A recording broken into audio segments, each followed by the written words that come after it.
His name is Tosin. His story started like most of our stories. Before Tosin founded Moniepoint, he was a staff at InterSwitch. Then one day, he suddenly decided to leave InterSwitch. He wants to build his own company. At first, it was a good decision. But later on, it looked as if it was a mistake. He shouldn't have left InterSwitch the time he did. But Tosin kept the hopes high. And one day, he got a deal with Sterling Bank. Sterling Bank wanted to build a mobile app, and they needed a professional to handle that. They contacted Tosin and offered him a deal. The deal was juicy for both Tosin and Sterling Bank. You will help us build the app, and we will give you 20% of every profit we make from the app transactions. Tosin grabbed the opportunity with two hands. But something happened along the way, and Tosin felt betrayed. He had invested a lot in this project, and when it was time to pay, the agreement changed. With that disappointment, he left the contract and decided to start a business of his own. That was how Moniepoint came into the picture. My name is Tosin Anyaloranda.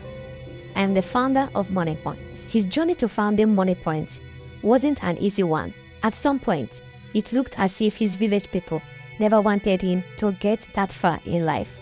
From the disappointment he had after building the Sterling Bank mobile app, to the reason why he left InterSwitch, and down to how Moniepoint was almost crumbled after the first 2 months it was launched.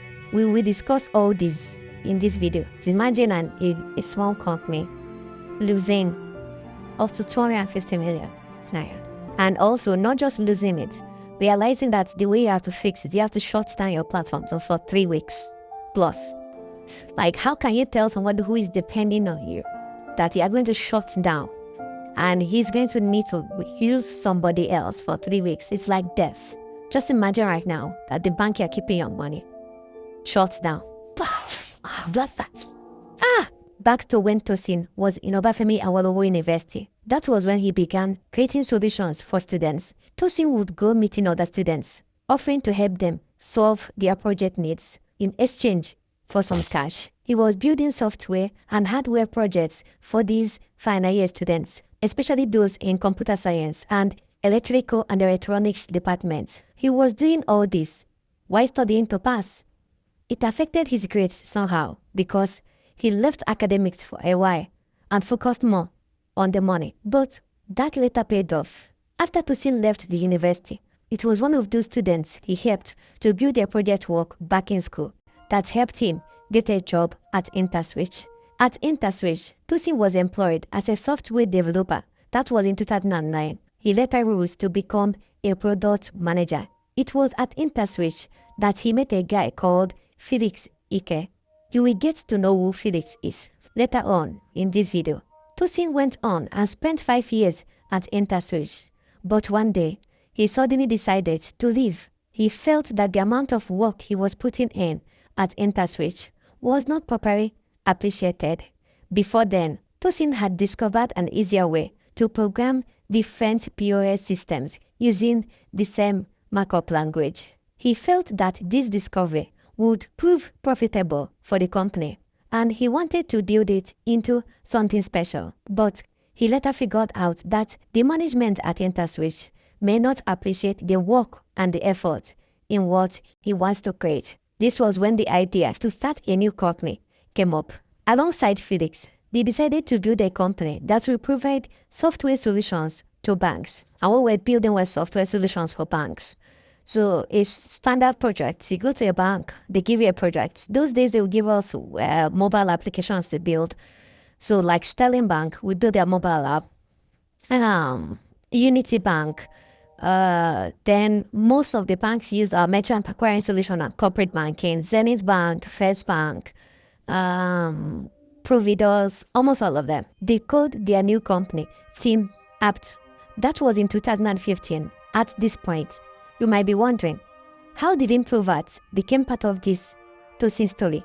Because the title of this video said, The Introvert That Owns Moniepoint. Well, Tosin is not just a normal introvert. This lifestyle helped him to get where he is. When he was younger, as one of those kids raised in Ibadan, his mother never wanted them to play around with other kids. That was when Tosin developed the likeness to what he is doing today. Because I didn't have a lot of toys, I used to build toys and those car things that he just would pull it around and be running around the streets. But my mom did not allow me to run with all the kids on the street, so I built it in our compound. I used to run around, and I think that was some of the early days of building things and enjoying the result of it. These days, of course, we are building much more bigger things. So he started building technology at a very young age. Today, he is providing financial solutions to millions of Nigerians. According to him, Moniepoint processes about 20 million transactions every day. But before they got to what Moniepoint is today, remember I told you, they called their company Team Apt. So with Team Apt, they were majorly interested in helping banks to build software solutions. That was when they got the Sterling Bank deal. Tosin thought the deal would change their lives forever. It was a revenue sharing arrangement where we're supposed to take 20% of what the bank was making. And it was a good model because it was a recurring revenue model, not like a contract model. And when the revenue started coming in, something like 5 million a month to 6 million a month, then the bank now said that why should we pay this boys this kind of one? It is too much. It is too different time because it's too different 15. That's how we have killed ourselves. I lost tons of engineers in that project. That was the first time I cried that partnership. Then the bank decided to make some adjustments to the agreements. According to Tosin, they now came up with a new offer. Now they were not like it's too much to come. They meant to take an arrangement where it's no longer 20%, but it's 20% of the society. It's after month. When it's above that, it becomes 10, it becomes 15. Like, is this what you signed up for? I read the contract. And the choice was that if you don't take it, we're going to build our. You know what? And they said, you know why? Because we own the customer. We are just a technical person. And then I was like, and when they gave me that information was the second time I cried. So Tosin and his team decided to move on. That was in 2019. They concluded to start their own banking solution. They created 2 platforms, Monify and Moniepoint. Monify is a payment gateway like Flutterwave and Paystack, which companies and brands use to receive money from customers. And Moniepoint is what you know it to be today. Both platforms were still under the same brand, Team Apt. But by 2023, after Moniepoint became more popular than they thought it would, they decided to change the whole company's name from Team Apt to Moniepoint. The first few months of Moniepoint in 2019 was not that easy. At some point, the company almost crumbled. Just after 2 months that it was launched, in the very, very early days of Moniepoint, after I think month 1 or 2 of launch, I realized that we had a platform error that was making us lose money. You even should understand that, those were early beginnings. And imagine a small company losing up to 250 million. And also not just losing it, realizing that the way you have to fix it, you have to shut down your platform for 3 weeks plus. Like, how can you tell somebody who is depending on you that you are going to shut down and he's going to need to use somebody else for 3 weeks? It's like death. Just imagine right now that the bank you're keeping your money shuts down and locks your money. That's what it looked like for many of our businesses. The money that they use for running their business, we are held it down. They can't even access it. A lot of them even came to the office very visibly angry that they are going to shut us down. It was a very, very, very painful moment for me because I knew what it meant. My business was not in the best shape and I was causing problems for other people's businesses. But in all this, Moniepoint still came out stronger.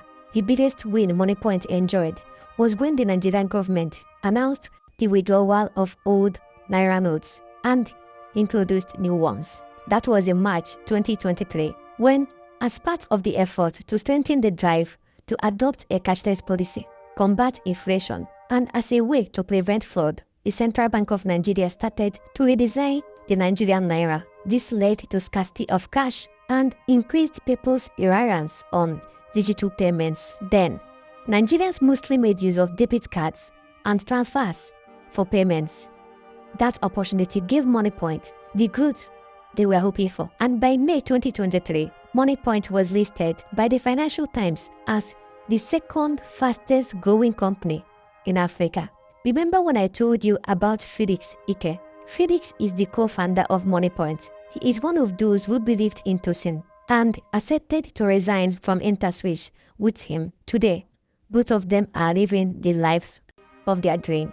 Moniepoint currently processes over 800 million transactions monthly, and the value of these monthly transactions are estimated to be a bit above $17 billion. And it is reported that 2 of every 3 adults in Nigeria has made payments to a Moniepoint terminal at least once in a month. The story of Moniepoint is not just a business journey. It is also a business lesson that every business-minded person needs to know. I believe you learned something new. At this point, why not click that subscribe button and like the video too? Thank you for being there.